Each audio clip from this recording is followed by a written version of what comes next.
हाँ तो नमस्कार विद्यार्थियों, स्टडी विद शिव की ऑनलाइन क्लासेज में आपका स्वागत है।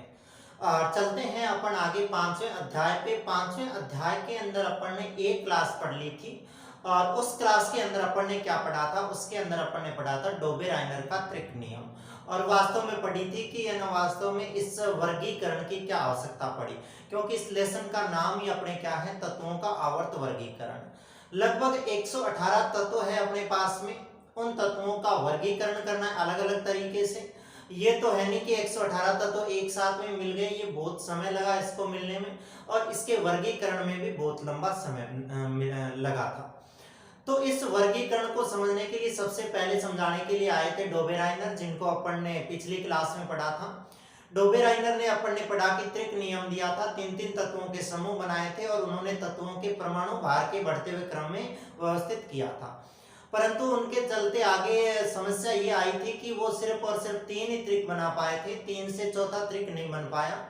मतलब उन्होंने तीन तीन तत्वों के जब त्रिक बनाने शुरू किए तो तीन त्रिक तो उनके उन गुणों से बैठ गए कि बीच वाले तत्व का जो परमाणु भार है वो अन्य दोनों तत्वों के परमाणु भार के औसत के बराबर होता है। ये बात तो उनके सही बैठ गई तीन त्रिक के अंदर, जो तीन त्रिक अपन ने लिखे थे। बाकी जब वो त्रिक बना रहे थे तो उस टाइम वो उनके कहानी सेट नहीं बैठ रही थी और वो बीच वाले तत्वों का अन्य दोनों तत्वों के योग औसत के बराबर भार नहीं आ रहा था। तो उस नियम को अप्रासंगिक छोड़ दिया। और उस नियम को पढ़ते क्यों हैं? क्योंकि इसलिए पढ़ते हैं उस नियम को कि वर्गीकरण की शुरुआत जो हुई थी वो कहाँ से हुई थी? डोबे-राइनर के त्रिक नियम से हुई थी। उन्होंने ये बताया था कि इस हिसाब से अपन तत्वों का क्या कर सकते हैं, वर्गीकरण कर सकते हैं और आसानी से इनका अध्ययन कर सकते हैं। आगे दूसरे वैज्ञानिक आते हैं जिनको अपन पढ़ते हैं और दूसरे वैज्ञानिक है न्यूलैंड। उसका नियम था डोबे-राइनर का अष्टक का नियम, त्रिक का नियम, यानी तीन तीन तत्वों के समूह बनाए थे। और आज पढ़ते हैं न्यूलैंड, जॉन न्यूलैंड कह दो या सीधा क्या कह दो, न्यूलैंड। तो आज की क्लास में अपन पढ़ने वाले हैं क्या? न्यूलैंड का अष्टक नियम। न्यूलैंड का अष्टक नियम। तो अब आप उसमें त्रिक नियम पढ़ा था और यहाँ पे अष्टक नियम पढ़ रहे हैं। इसका मतलब नाम से आप समझ गए होंगे कि कुछ ना कुछ इन्होंने 8 संख्याओं को काम में लिया होगा। समझ रहे ना बात को? भाई वहां पे त्रिक था, तीन तीन तत्वों के उन्होंने जोड़े बनाए और उन्होंने कहा कि बीच वाले तत्व का परमाणु भार अन्य दोनों तत्वों के परमाणु भार के औसत के बराबर होता है। इन्होंने 8 तत्वों के समूह बनाए होंगे, इनका नियम अष्टक नियम है। तो देखो इसने क्या किया जॉन न्यूलैंड ने, यानी अपने केमिस्ट्री के अंदर, फिजिक्स के अंदर, साइंस के अंदर सन और ज्यादा महत्व नहीं रखते। तो ज्यादा अपने जैसे सन है कि इनका जन्म कब हुआ, इन्होंने कब दिया, ये सिद्धांत ये ज्यादा याद रखने जरूरी नहीं होते। मेन इनका सिद्धांत क्या था उसको याद रखना जरूरी है। तो देखिए जैसे उन्होंने डोबे-राइनर के समय अपन ने पढ़ा था लगभग 33 तत्व थे, उनका पता था 33 तत्व ज्ञात थे अपने पास में। जॉन न्यूलैंड थे, इनके समय तक 56 तत्व ज्ञात थे, 56 तत्व ज्ञात थे। इन्होंने जॉन न्यूलैंड ने क्या किया, उन 56 तत्वों को उसी हिसाब से व्यवस्थित किया जिस हिसाब से डोबे-राइनर ने किया। डोबे-राइनर ने क्या किया, उन तत्वों को परमाणु भार के बढ़ते हुए क्रम में व्यवस्थित किया, परमाणु द्रव्यमान के बढ़ते हुए क्रम में व्यवस्थित किया। उन्हीं के नियम का अनुसरण करते हुए इन्होंने भी क्या किया, तत्वों को उनके परमाणु द्रव्यमान के बढ़ते हुए क्रम में व्यवस्थित किया। मतलब ऐसे किया जैसे सबसे पहला हल्का तत्व रखा, फिर उससे थोड़ा भारी तत्व, फिर उससे भारी तत्व, फिर उससे भारी तत्व, ऐसे रखते गए ये भी। और ऐसा ही उन्होंने रखा था। उन्होंने ये कहा था कि तीन तत्वों के जो आपस में संबंध होता है उसके बारे में बताया था, तीनों में क्या संबंध होता है, वो था त्रिक नियम। इन्होंने 8 के संक्षेप में बताया। देखो इन्होंने बताया क्या, उसको पहले मैं समझाता हूं, बाद में इसको लिखते हैं अपन। इन्होंने देखो 8 तत्वों के समूह बनाए।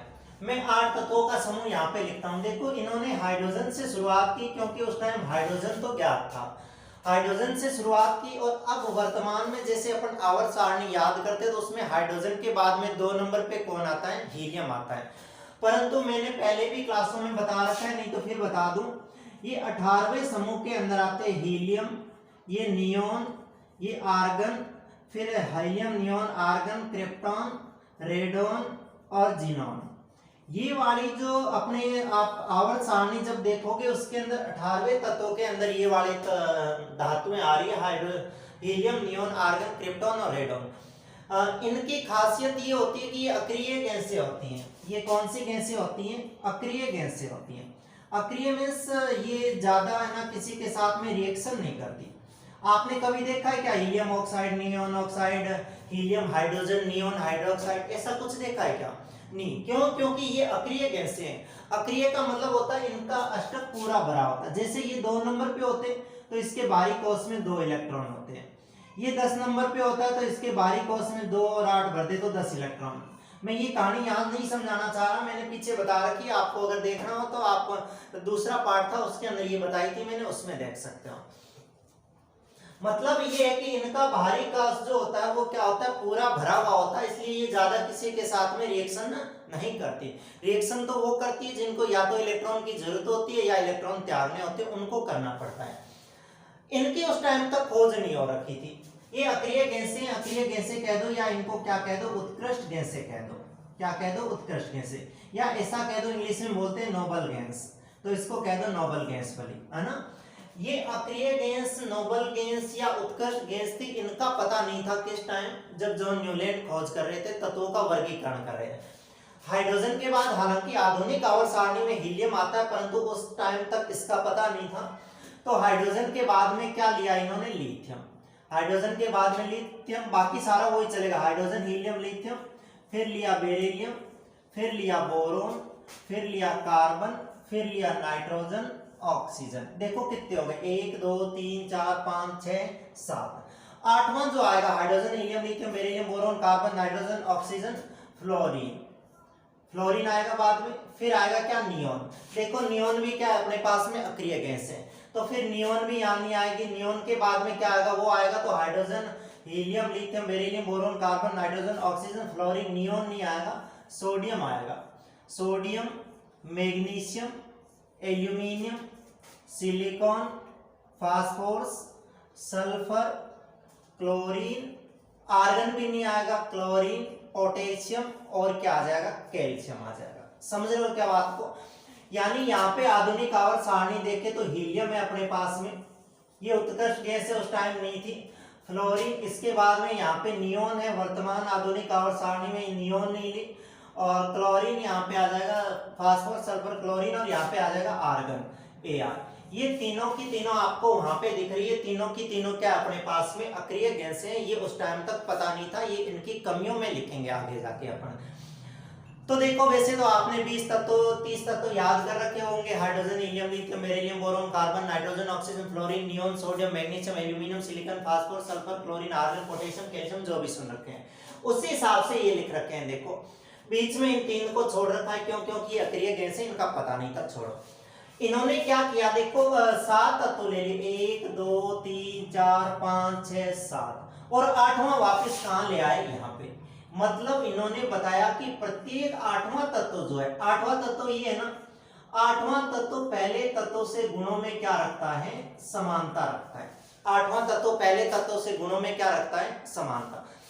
इसका 8वां तत्व देख लो बोली। देखो 8वां तत्व, इसके बाद में लिथियम के बाद पहला, दूसरा, तीसरा, चौथा, पांचवा, छठा, सातवां, और पहला, दूसरा, तीसरा, चौथा, पांचवा, छठा, सातवां और 8वां। इस लिथियम का 8वां तत्व आगे वापस कौन आ जाएगा? सोडियम। यानी इनके गुण एक जैसे होंगे। क्लोरीन से 8वां तत्व देख लो, वापस क्लोरीन आएगा।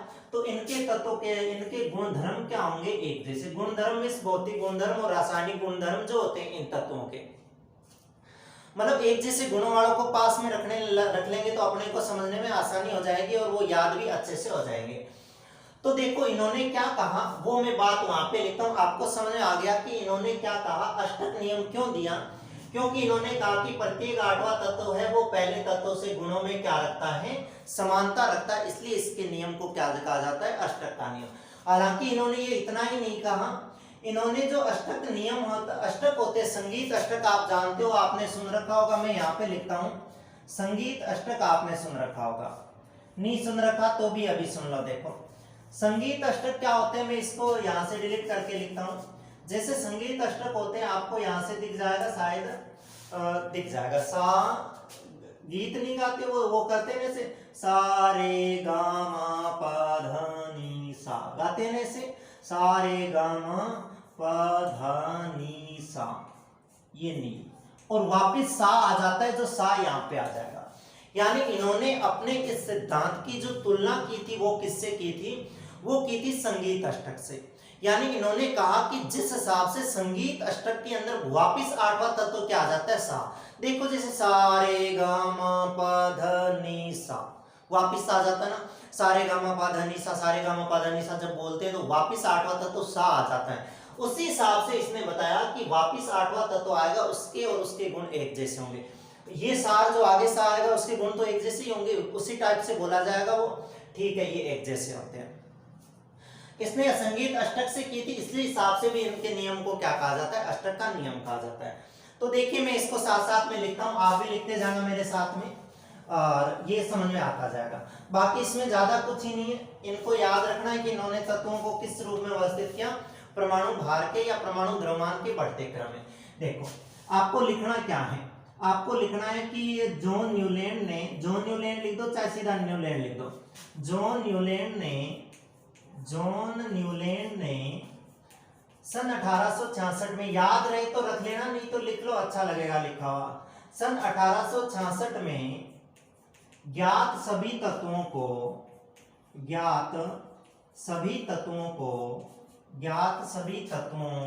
सभी तत्वों मतलब कितने तत्व, 56 तत्व, सभी ज्ञात तत्वों में से याद रख लेना, पूछे जो न्यूलैंड के समय कितने तत्व ज्ञात थे तो 56। ये 56 कैसे हैं, क्या है, उसका भी आगे चर्चा करेंगे अपन। जॉन न्यूलैंड ने सन 1866 में ज्ञात सभी तत्वों को उनके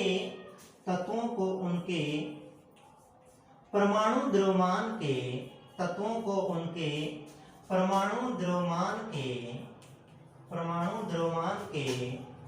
बढ़ते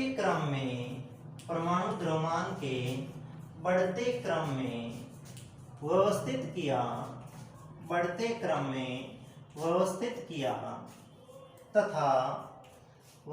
किया पाया कि, तथा ऐसे लिखो, तथा यह पाया कि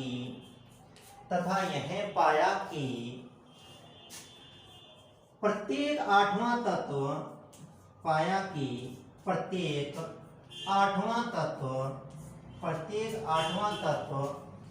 पहले तत्व से गुणों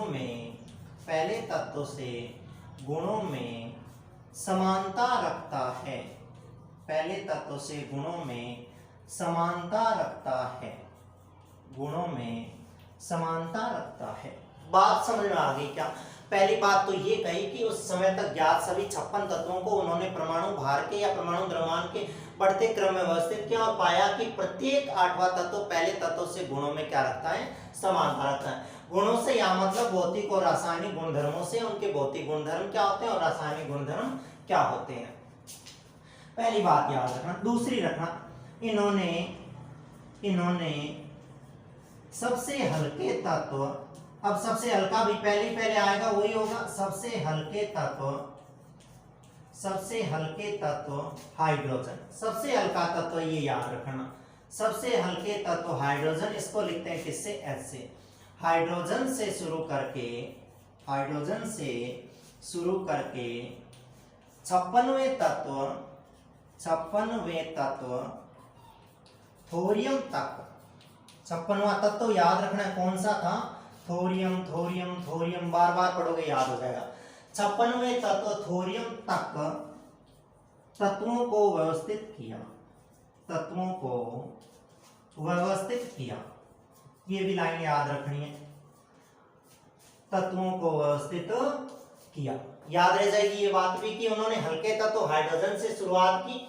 मैंने कैल्शियम तक ही क्यों लिखा, इसको आगे भी मैं बताऊंगा, यहाँ तक ही क्यों लिखा और आगे क्यों नहीं लिखा, क्योंकि 56 तत्व है, 56 तत्व लिखना तो पहली बात तो मुश्किल है, अपने याद भी नहीं करने, अपने तो 30 तत्वों तक याद करने, फिर भी ये याद रखना है 56 तत्व थे, तो इन्होंने 56 तत्वों तक ही क्या किया, इसको वर्गीकृत किया। 56वां याद रखना तत्व कौन सा था, थोरियम, जो ज्यादा लिखना जरूरी नहीं है। आप भी अगर लिखना चाहो, पेपर के अंदर आए आपके सवाल, तो आप ये लिख सकते हो कैल्शियम तक। कैल्शियम तक क्यों लिखना है उसका भी मैं कारण बताऊंगा, छोड़ो आगे चलिए देखिए। दो बातें हो गई, ये इन्होंने ये ना हाइड्रोजन से शुरू करके कहां तक ले गए, 56वें तत्व थोरियम तक ले गए। आगे देखो और इन्होंने क्या किया, इन्होंने इस सिद्धांत की तुलना संगीत अष्टक से की। तो लिख दो यहाँ पे कि इन्होंने जॉन न्यूलैंड ने इन्होंने अपने सिद्धांत की तुलना इन्होंने अपने सिद्धांत की तुलना संगीत अष्टक और संगीत अष्टक इसी ब्रैकेट में लिख देता हूं यहाँ पे। संगीत अष्टक ये होता है क्या, सा रे गा मा पा धा नी सा नी। वापिस सेम सातों 1 2 3 4 5 6 ही में ना, सा रे गा मा पा नहीं लिखा बीच में ना, सा रे गा मा पा धा नी, और वापिस कौन आ जाएगा, सा आ जाएगा ना, सा रे गा मा पा धा नी सा। तो ये लिखेंगे कि इन्होंने अपने सिद्धांत की तुलना संगीत अष्टक सा रे गा मा पा धा नी से की जिसमें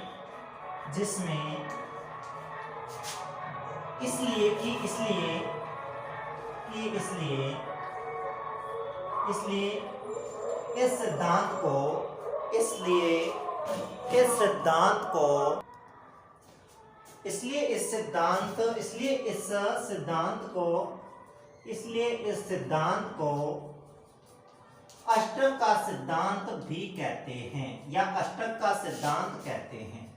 इसलिए इस सिद्धांत को अष्टक का सिद्धांत कहते हैं।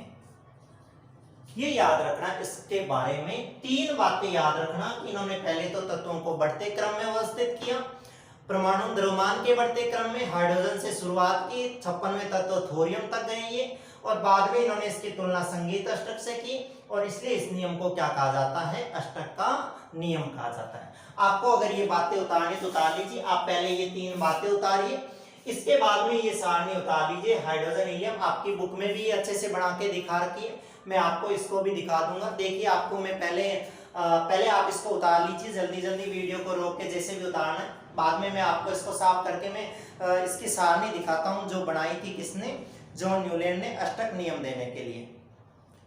तो इसको फटाफट आप वीडियो को रोक के और इसको उतार लीजिए। मैं यहाँ से इसको डिलीट करता हूँ और आगे चलता हूँ। चलिए अब आगे पढ़ते, देखो सिद्धांत तो दे दिया, और सिद्धांत ये परिपूर्ण सिद्धांत भी नहीं था, और जहां तक है ये सिद्धांत सही भी था। तो अब पढ़ते हैं भाई ये सिद्धांत कहां तक सही नहीं था। जहां तक सही था वो तो पढ़ लिया पढ़ने कि इन्होंने इसे वर्गीकरण किया, अष्टक से इन्होंने तुलना की तो इस हिसाब से इन्होंने इन तत्वों को व्यवस्थित कर दिया। तो अब आगे देखते हैं भाई इनकी कमियां कहाँ रह गई। कमियां मीन्स कि किस हिसाब से इन्होंने ये सिद्धांत प्रस्तुत किया जिससे ये आगे चल नहीं पाया। जैसे अपन ने डोबेराइनर का पढ़ा था, डोबेराइनर ने क्या कहा था, डोबेराइनर ने सिर्फ और सिर्फ 3 ही त्रिक बना पाए, 3 त्रिक से आगे चौथा त्रिक ही नहीं बन पाया उनसे। तो उस हिसाब से इन्होंने भी क्या किया, अष्टक बनाने शुरू किए, 8 ये बताना शुरू किया कि प्रत्येक 8वां तत्व है वो पहले तत्व से गुणों में समानता रखता है। फिर भी इनका जो सिद्धांत था वो क्यों रुक गया उसको देखते हैं। देखिए मैं वापस लिखता हूं, देखो आप भी साथ साथ में लिखने की कोशिश करना। पहला था हाइड्रोजन, फिर लिथियम, फिर बेरिलियम, फिर बोरोन, फिर कार्बन, फिर नाइट्रोजन, फिर ऑक्सीजन, फिर फ्लोरीन, नियोन नहीं था, सोडियम, फिर मैग्नीशियम, फिर एल्यूमिनियम, फिर सिलिकॉन, फिर फास्फोरस, फिर सल्फर, फिर क्लोरीन, फिर आर्गन नहीं था, फिर आर्गन, पोटेशियम, और फिर क्या था, कैल्शियम। ऐसे ही आगे चलते गए, आगे अपने को जरूरत नहीं है, आप लिखना चाहो तो मैं अभी आपको सारणी दिखा दूंगा, उसमें से लिख सकते हो। फिर इन्होंने इसके अंदर ही चलते चलते क्या रखा, आगे कोबाल्ट और निकल रख दिए। क्या रख दिया, कोबाल्ट और निकल रख दिए। इधर ब्रोमीन लिख दिया। अपने को याद नहीं रखना इतने, मैं समझाने के लिए ये नाम लिख रहा हूँ। कोबाल्ट CO होता है और निकल रख दिया ना। और यहाँ पे क्या हो जाएगा, देखो कैल्शियम, फिर यहाँ पे है ना फेरस हो जाएगा, एक बार यहाँ पे फेरस लिख दो ना। हाइड्रोजन, हीलियम, लिथियम, ये सारे के सारे तत्व हो गए। एक बार मैं आपको सारणी दिखा देता हूँ। देखिए आपके स्क्रीन पे जॉन न्यूलैंड ने जो सारणी बनाई थी वो सारणी आपके सामने है। यानी पहला हाइड्रोजन है, फिर lithium, beryllium, boron, carbon, nitrogen, oxygen, fluorine, sodium, magnesium, aluminium, silicon, phosphorus, sulphur, chlorine, potassium और कैल्शियम। इसके बाद में मैंने ब्लैंक छोड़ दिए और इसके बाद में आगे मैंने आयरन लिख दिया। क्यों लिखा इसको मैं समझाऊंगा। आप इस सारणी को अगर ध्यान से देखो तो देखिए कोबाल्ट और निकल साथ साथ में लिखे हुए, एक जगह और भी लिखे हुए एक साथ साथ में तत्वों को लिखे हुए। ये क्यों लिखे मैं, और आपको दिख रहा होगा कि ऊपर इसने संगीत अष्टक लिख रखा है, आपको सामने दिख रहा हो तो सा रे गा मा पा धा नी, ये ऊपर लिखा हुआ है। उसके नीचे भी लिखा रखा है डो रे मी फा सो ले टी, डो रे मी फा सो ले टी। ये जो होते हैं ये क्या होते हैं, ये तो है तो संगीत अष्टक ही, परंतु ये जो है अपने भारतीय संस्कृति के अंदर, भारतीय संगीत प्रणाली के अंदर तो सारे गा मा पा धा नी सा गाया जाता है, परंतु जो पाश्चात्य संस्कृति थी उनके जो अष्टक हैं उनके ये इस हिसाब से इस भाषा के अंदर है, वो बोलते हैं इन्हीं सारे गा मा पा धा नी सा को क्या बोलते हैं, वो डो रे मी फा सो ले टी ये बोलते हैं, है ना। आपने ये देख ली होगी और मैंने वो भी लिख दी होगी, वो लिख दी वहां पे। अब चलिए देखिए अपन बढ़ते हैं इसके आगे और इसकी पढ़ते हैं क्या कमियां। आपको पूछेगा जॉन न्यूलैंड की कमियां लिखिए या अष्टक सिद्धांत की कमियां लिखिए। आपको कमियां कह दे या क्या कह दे, आपको कह दे इसकी सीमाएं लिखिए। कमियों का मतलब कि उसने क्या बातें कम छोड़ दी, उसके अंदर क्या बातें पीछे छोड़ दी, और सीमा का मतलब ये कहां तक ही लागू हो पाया, उसके बाद लागू नहीं हो पाया। देखिए पहली कमी तो इनकी ये थी, पहली कमी तो ये थी कि इनका जो सिद्धांत है यहां तक ही लागू हुआ, इनका सिद्धांत है कहां तक लागू हुआ, कैल्शियम तक ही लागू हुआ। इसके बाद में जो भी यहाँ पे तत्व आया उसके और इनके गुण आपस में नहीं मिल रहे थे। तो पहली कमी ये लिख दूं कि यह सिद्धांत क्या लिखूं, यह सिद्धांत केवल कैल्शियम, यह सिद्धांत केवल कैल्शियम, और कैल्शियम का आपको फॉर्मूला पता है Ca होता है, कैल्शियम Ca तक ही लागू हुआ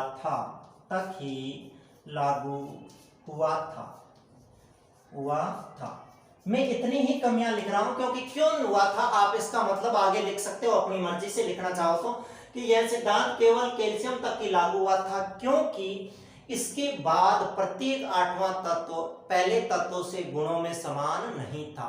लिखना चाहो तो आगे लिख लो कि यह सिद्धांत केवल कैल्शियम तक ही लागू हुआ था क्योंकि इससे आगे प्रत्येक आठवां तत्व पहले तत्वों से गुणों में समान नहीं था। लिख ली बात ये, ठीक है। दूसरी बात देखिए, दूसरी बात इन्होंने क्या किया, इन्होंने देखिए ये ऐसे काम किया, यानी ये जो कोबाल्ट और निकल है और इधर देखो ये फेरस है, ये लोहा है, ये कोबाल्ट और निकल है, ये धातुएं हैं कोबाल्ट निकल फैसी वाली, और ये फ्लोरीन क्लोरीन ब्रोमीन अपन पढ़ेंगे। जो 17वां वर्ग है उसके अंदर ये फ्लोरीन क्लोरीन ब्रोमीन आयोडीन लिखी हुई है, ये भी मैंने आपको पीछे बताई थी कि ये हेलोजन होती है, अपन ने जब IUPAC नामकरण और पढ़ा था उसके अंदर बताई थी। ये हेलोजन होती है, इन हेलोजन के अंदर हाइड्रोजन को तो अपन ने, आपको याद हो तो रिएक्टिविटी सीरीज पढ़ी थी, सक्रियता श्रेणी पढ़ी थी, उसके अंदर अपन ने हाइड्रोजन को तो बीच में ऐसे डब्बे में डाल के रखा था। हाइड्रोजन तो जो होता है वो तो इन हेलोजन के साथ में यानी इन धातुओं के साथ में गुण दर्शाता है, ज्यादा सक्रिय होता है उसको। परंतु देखो ये फ्लोरीन क्लोरीन ब्रोमीन है, ये ऐसे यार कि ये 17वें तत्वों की है, ये कौन सी है, हेलोजन है, परंतु ये तो धातु है, इनको साथ में रख दिया। तो मैं ये लिखूंगा कमी कि इन्होंने क्या किया कि असमान गुणधर्म वाले तत्वों को एक साथ रखा जबकि समान तत्वों वाले गुणधर्मों को दूर दूर रखा।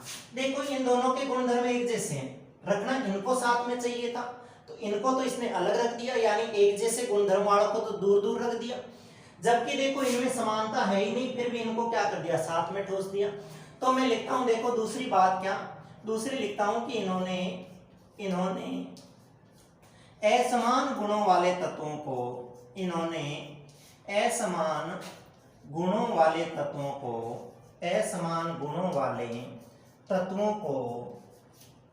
एक साथ रखा,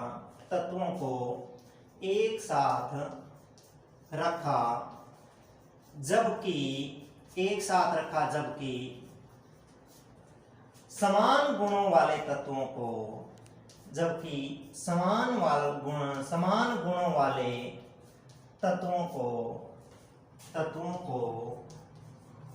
पृथक पृथक रखा या दूर दूर रखा, कुछ भी लिख सकते हो, पृथक पृथक रखा। क्या रखा, पृथक पृथक रखा। जैसे आप उदाहरण लिख लेना, जैसे कोबाल्ट और निकल के गुण फ्लोरीन क्लोरीन ब्रोमीन से न मिलते हुए भी, जैसे फ्लोरीन क्लोरीन ब्रोमीन के गुण कोबाल्ट निकल से ना मिलते हुए भी इन्हें साथ में रखा, जबकि कोबाल्ट निकल और आयरन के गुणधर्म समान होते हुए भी इन्हें पृथक पृथक रखा गया। आप उदाहरण के रूप में इसको लिख सकते हो। तीसरी देखिए इनकी कमी क्या थी। तीसरी ये थी कि इन्होंने पहले घोषणा कर दी, इन्होंने ये घोषणा कर दी कि प्रकृति के अंदर 56 ही तत्व मिलेंगे, 57वां तत्व ही नहीं मिलेगा आपको। यानी जितने तत्व आज है उतने ही मिलेंगे, आगे आपको 56वां तत्व ही नहीं मिलेगा। पर बाद में आगे बहुत सारे तत्व मिले अपने को, तो आज 118 तत्व हो गए। आगे पढ़ेंगे मेंडेलीव, उस समय तक की अपन ने 63 तत्व खोज लिए थे, बाद में वर्तमान में तो 118 है। तो देखो ये लिख सकता हूं कि इन्होंने मैं यहां से ना लिख के वहां से लिखता हूं, एक पॉइंट और लिख रहा है मुझे नीचे। देखिए यहां पे लिखता हूं मैं तीसरा पॉइंट लिखता हूं कि इन्होंने भविष्यवाणी की थी कि भविष्यवाणी की थी कि प्रकृति में केवल